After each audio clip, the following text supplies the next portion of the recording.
Oh, hey. We're at Girodisc Brakes again with some more new Girodisc brake rotors.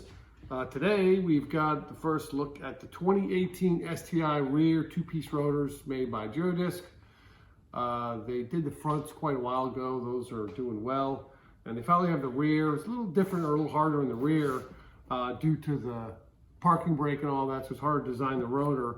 I have a couple of details about the brake pad that we'll go over in a sec, but so here's the rotor, already unboxed it, it's quite nice.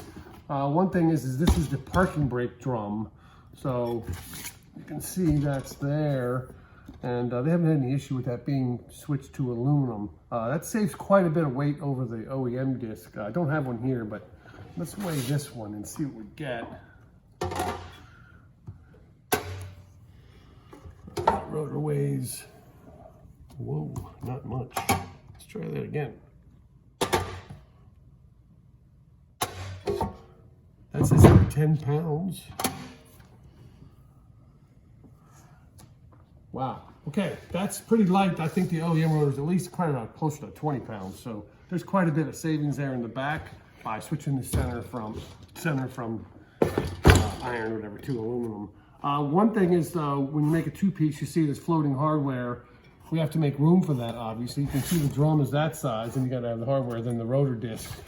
So the way the caliper hangs over, this is a Hawk pad that fits the OEM highlighter green STI calipers.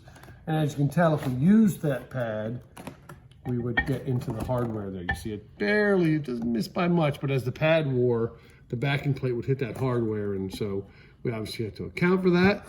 So we will have to, Girodisc has their magic pads that they sell for this application, and we just clearance them out a bit. And now this pad has ample clearance to the hardware, so everything fits just fine. It would be like that basically.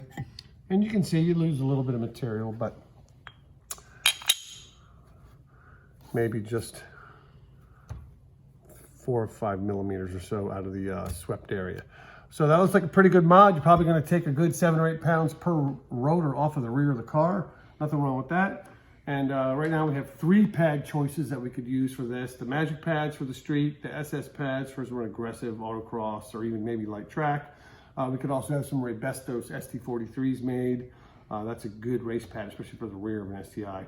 We could probably do some other compounds if necessary or if you really wanted. That does entail a bit of work. It's a little harder to machine these things than you'd think. However, if you did choose to want to grind one of these up yourself, we certainly wouldn't stop you. These are on the website at girodiscbrakes.com. Thank you very much for listening.